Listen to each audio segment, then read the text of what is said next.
श्रावण महीने की अष्टमी बहुत सुंदर दिवस है। बहुत बहुत बधाइयां महाराज।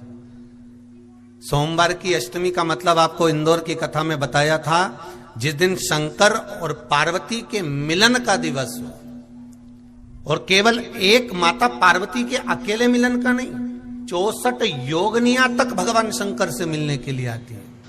जिस लड़के की शादी नहीं हो रही हो, सोमवार की अष्टमी पड़ने पर एक लाल फूल चंदन में लगाकर जहां पर अशोक सुंदरी का स्थान है, उस अशोक सुंदरी वाले स्थान पर ले जाकर अगर सोमवार की अष्टमी पड़ने पर लड़का या लड़की जिसका विवाह नहीं होता वो चढ़ा देता है, मात्र 3 महीने में उसका विवाह पक्का हो जाता है। मात्र 3 महीने। अशोक सुंदरी का स्थान शिव। बहुत तकलीफ है और नहीं हो रहा काम, बहुत दिनों से लगे हो, नहीं हो रहा। हरा मूंग ले जाओ, मूंग के दाने तो रहते हैं घर में, केवल 31 मूंग के दाने लेकर जाइए, 31 चावल के दाने लेकर जाइए और 31 ही बेलपत्र लेकर जाइए।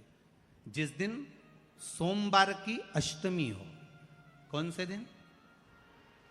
सोमवार की अष्टमी हो, उस दिन शंकर जी के मंदिर में जाओ, 3 चीज लेकर जाओ, मूंग के दाने, चावल, बेलपत्र।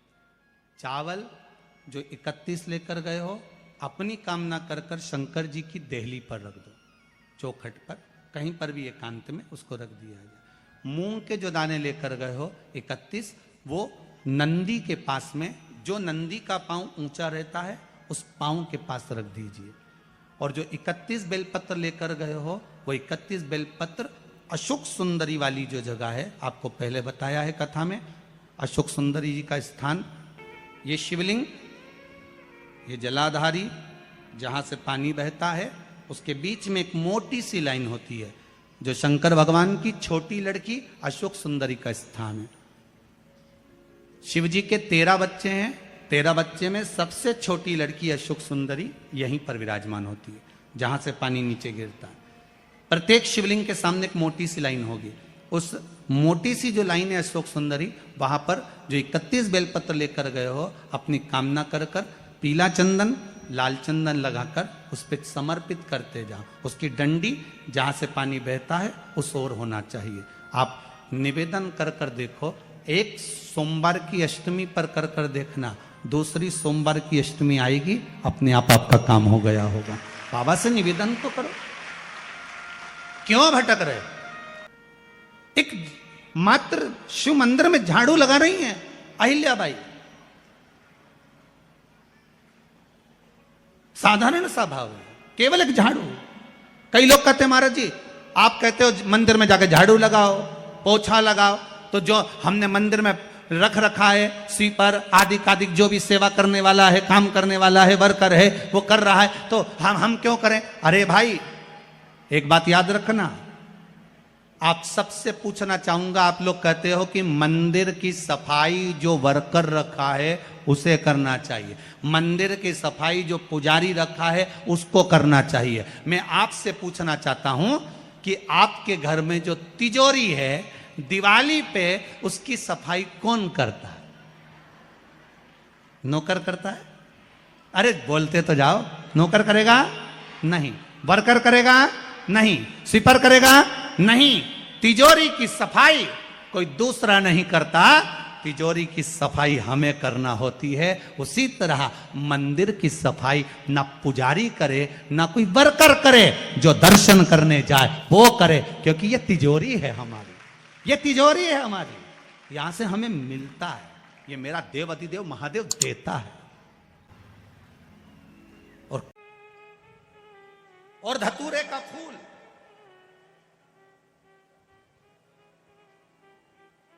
कांटे वाला धतूरा, और उसमें लगने वाला एक पुष्प, आस्था चैनल पर आप लोग देख रहे होंगे धतूरे के फूल का दर्शन। धतूरा और धतूरे का पुष्प, छोटा सा पौधा है, ज्यादा बड़ा नहीं है, कांटा लग रहा है, धतूरा लग रहा है, और उसमें भी साधारण धतूरा नहीं, जिस धतूरे के नीचे की डंडी लाल कलर की होती है, अगर वो सोमवार की अष्टमी को देव अधिदेव महादेव को समर्पित करी जाती है, तो उसके घर में कभी संपदा की कमी नहीं होती है। वो धतूरा है, साधारण नहीं है।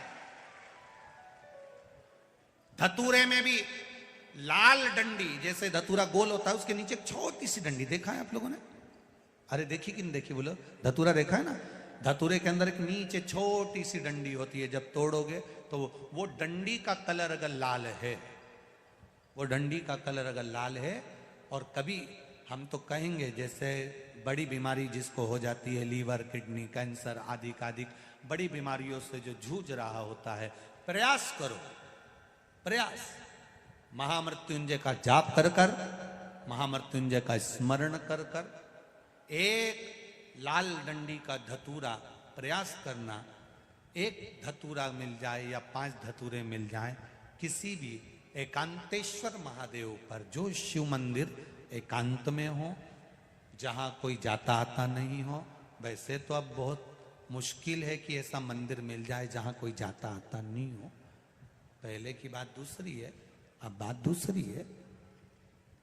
फिर भी कहीं आप रोड पे से निकल रहे हो, एकांतेश्वर महादेव अगर आपका दिख जाए, बहुत बीमारियों से ग्रसित हो, तो भी महामृत्युंजय जाप का स्मरण कर कर या किसी विद्वत ब्राह्मण जन से महामृत्युंजय मंत्र का जाप कराकर या भगवान शिव के मंत्र का जाप स्वयं कर कर, वो भी ना बने तो पंचाक्षर मंत्र नमः शिवाय, षडाक्षर मंत्र ओम नमः शिवाय या श्री शिवाय नमस्तुभ्यम जप कर वो लाल डंडी का धतूरा 5 एकांतेश्वर महादेव को आप समर्पित कर सकते हो। रोग थम जाएगा, जो दवाई खाओगे वो शरीर को लगना प्रारंभ हो जाएगी और आप स्वस्थ होना प्रारंभ हो जाएंगे। अगर बड़ा रोग है, देवी शंकर के मंदिर में जाओ, शिव जी का पूजन कर कर जब वापिस आओ तो शंकर भगवान के मंदिर में जो बाहर नंदी बैठता है उसके कानों में ओम नमः शिवाय बोलकर अपने मन की कामना उसके कानों में बोलकर आप आ जाइए, आपकी कामना 3 महीने में पूरी हो जाती है। नंदीकेश्वर भगवान का स्मरण करिए। अगर 7 बेलपत्र आप शंकर को समर्पित करते हो तो 1 बेलपत्र नंदी भगवान पर भी जबरदस्त अवश्य समर्पित करें। नंदीश्वर भगवान शिव को समर्पित,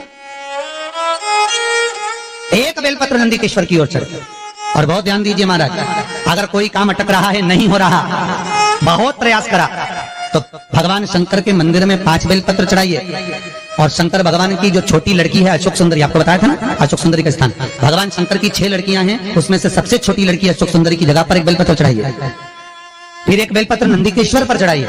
और नंदीकेश्वर पर चढ़ाने के बाद भगवान शंकर के मंदिर के बाहर चौखट पर दिया लगा दीजिए साइड में, और फिर अपने घर पर आ जाइए, आपका कार्य सफल होना प्रारंभ हो जाएगा। नंदीकेश्वर भगवान नंदीकेश्वर का स्मरण कर लेने पर जीव आनंद सुख की अनुभूति करता है, आनंद सुख को पाता। भगवान नंदीकेश्वर का पूरी दुनिया में केवल एक केदारनाथ ही एक ऐसा है जहां पर ओम कुंड विराजमान है। कौन सा कुंड है वहां पर? ओम कुंड।